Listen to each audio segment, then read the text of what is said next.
Well, hello and welcome to my author's note. Know it's probably a little unconventional, but here we go. From my mind map, you will see that for me, with regards to assessment and learning, that all roads lead to improvement. And if this is true, then we know that self-reflection is a crucial skill that needs to be developed in our students as well as ourselves. So I think that I support this argument very well in my GIP connection video. So not only illustrating how self-reflection is built or the capacity for this is built in the students, but I highlight that important role that we have as educators to model that skill, etc. What I'd like to expand upon a little further here in the author's note is consideration for fairness in this particular approach to assessment, and also the opportunity to build reflection and assessment within, well, and hence improvement, right, within our GIP program more broadly. So one way to ensure fairness in assessment is through clarity and transparency. Our learners are well aware of the learning objectives for each assignment within the course itself and how they are related to or mapped onto their program vocational learning outcomes through description on our course information sheets. And I'll show you where that's kind of forward facing in a moment. They're also found within each assignment, and that's reinforced both in the classroom as well as on our learning management system called Fanshawe Online. And another way that we can offer clarity and transparency is through clear performance targets, right? So being clear in our objectives and methods of assessment and performance descriptors all support student learning, given, as noted by yourself and Brown, that there is feedback embedded within a well-designed analytic rubric. So as part of the resource section that I show in the website, you'll see that there's a contrast, a much improved descriptors that I provide for the rubric on this Health 6045 clinical simulations assignment. And so much better descriptions, much better language that I offer in all levels of achievement. Therefore, those performance expectations, they're very clear to the learners in an effort to enhance validity and reliability, and therefore fairness in assessment. So for myself, this exercise of creating the new rubric was a real way to engage in transformative learning for myself. So next steps for my own improvement as an educator is to take this same level of care in constructing the rubrics for all of my courses. And I think an even, greater next step would be having other faculty members serve as member checking, right? Validate these objectives and descriptors as well.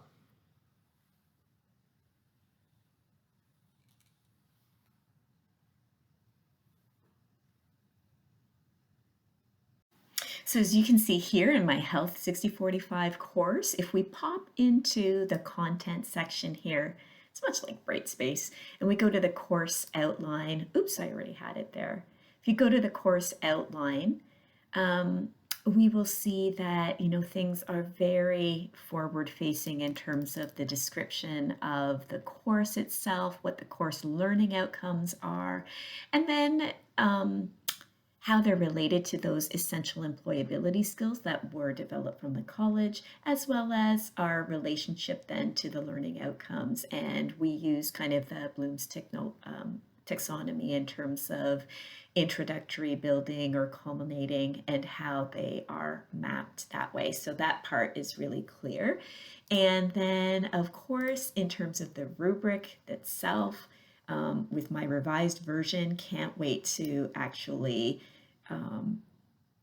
utilize this in action for the upcoming pilot. I've changed the language here, begged, borrowed, and stole from your language that I saw in your rubric. So the beginning, developing, accomplished, and exemplary, and then have been much more clear in terms of what's the difference between accomplished and exemplary. So I totally, well, and in all of these levels. So one thing that I'm certainly proud of in terms of what's come out of this very authentic use of the skills from this course is my ability to have improvements of these rubrics. So hopefully you take a peek at that and see where I have improved as well.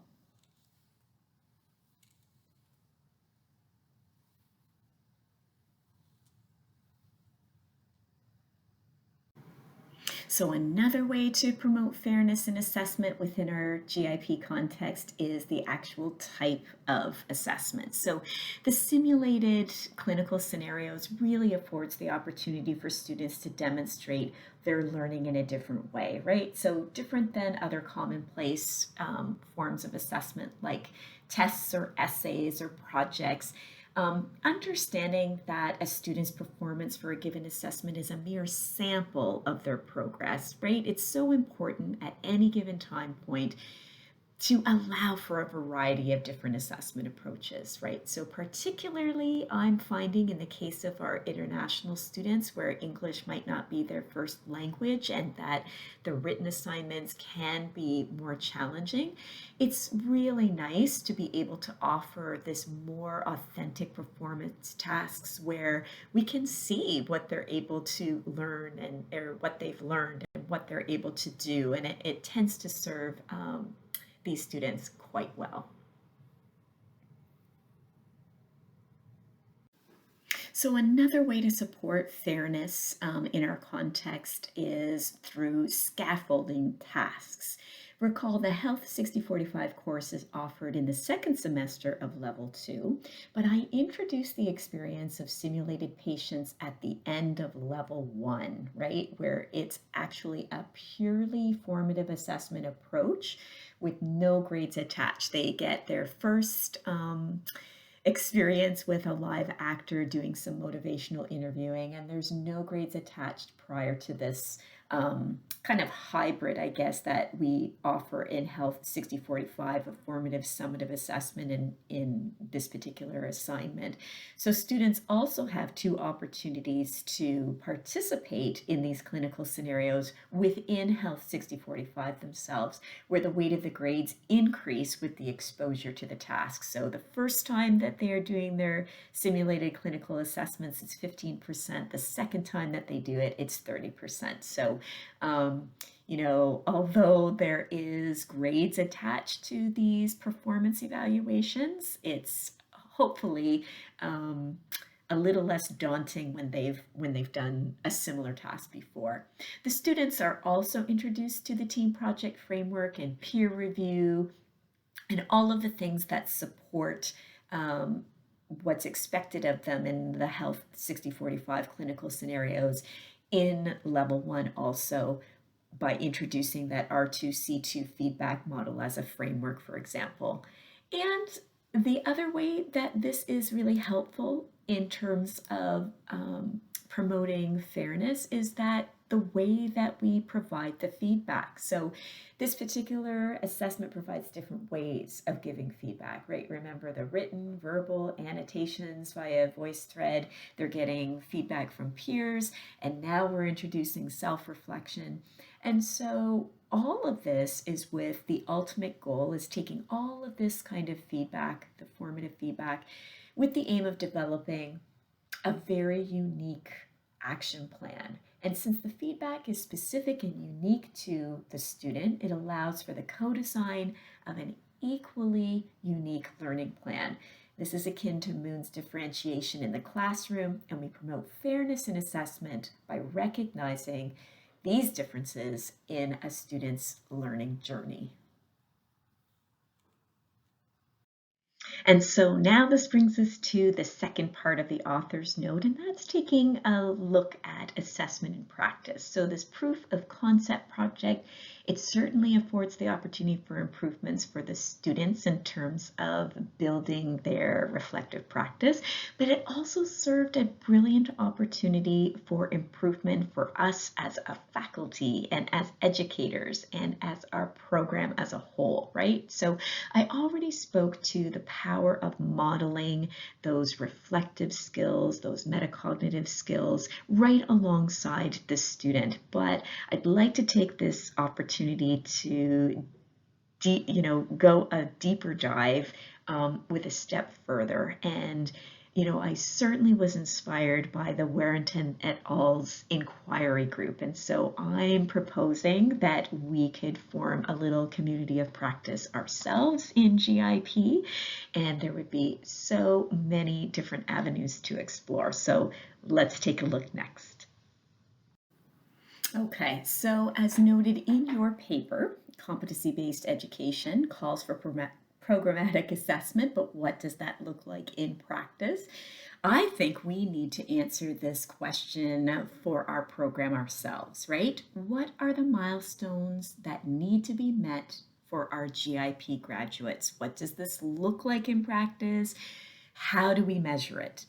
And Valent and Beckett, they might also ask a further question, right? What are our views of formative assessment? How do we feel about graded assessment practice, and are we actually doing it? And our program review that's coming up is really timely to ask some of these very important questions. So, as also suggested in your article, if we better understand our individual practices, then we can better understand where we contribute to that system of assessment as a whole. So what is our contribution to the many data points that are required to give an accurate reflection of student learning and performance? And if we are doing that, then that all feeds into the notion of enhancing our assessment judgments. Yourself and Grippen et al. Suggest that good assessment judgments, they require just multiple sources of data from a range of relevant tasks and a range of assessment methods. And, certainly our program is offering a variety of assessment methods. I kind of talked to that before: essays, written tests, projects, and of course our performance-based assessment. But these authors really offer other ways to consider, like different learner products, team-based performance, and faculty judgments. So it really got me thinking about the team-based judgments. We need to widen our scope of who is included in our GIP team. So who's our most important stakeholder? Well, it would be the older adults themselves. And so what might our older adults say regarding student performance on their field placement? I think that that's a really valid and important stakeholder to engage, right?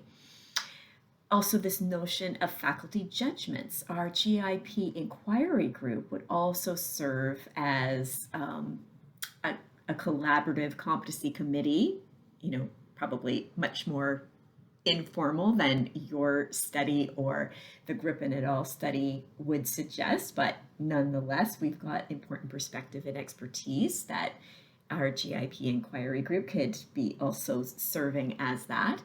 And by offering these different methods of assessment being collected regularly over a period of time, we need to talk about the ways and a communication strategy that will share that information with each other, right? Both inside and outside of the program, particularly if we're thinking about getting information from multiple sources than just kind of ourselves, engaging in other stakeholders. And so Grippen et al. Talk about maybe some other avenues that we could be capturing that data: portfolios, mobile technologies. Definitely something for us to consider, because we know that our strong assessment data coming in means that we can be more confident with our assessment judgments about that data. And so we all know too well about the final high stakes evaluations such as graduation from our GIP program and what that means to our stakeholders, especially our students. So with all of that to say, I think that we're now looking at a way of transforming our assessment practices. Where are we at with our formative assessment as a collective GIP? And the current proof of concept project is really a nice place to build, right? And I believe that the formation of this GIP inquiry group will support transformative assessment practice. I offered a couple of areas to explore, such as how to involve our older adults in the data collection process or new ways to capture some of these more naturally occurring data points to include now in our ever increasing comprehensive and valid assessment reform. But gripping it all give me even further pause. Could we see a place for this time variable education that they advocate for in their competency-based medical education? Currently, our students are offered two short terms, just goes way too fast, two short terms in this postgraduate certificate to demonstrate what they know and what they do. But by offering some flexibility in the program, because we know that students are learning at different rates and in different ways, that would certainly promote fairness in the classroom. It might also help me answer a question that I posed much earlier on, when we were talking about kind of culturally responsive curriculum and so on. And I asked this important question about why is it that our program has yet to have had an identified First Nations, Métis, and Inuit student join us for our program? And so this transformative assessment practice, that informs and supports fairness in our learning environment might help answer that important question.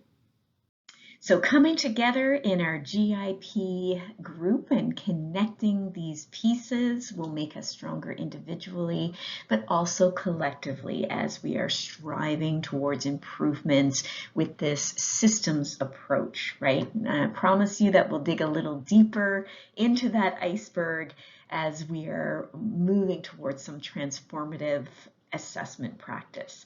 And I'm most grateful to you as well for leading me in this journey and for helping me to change my practice. Thanks again for the opportunity.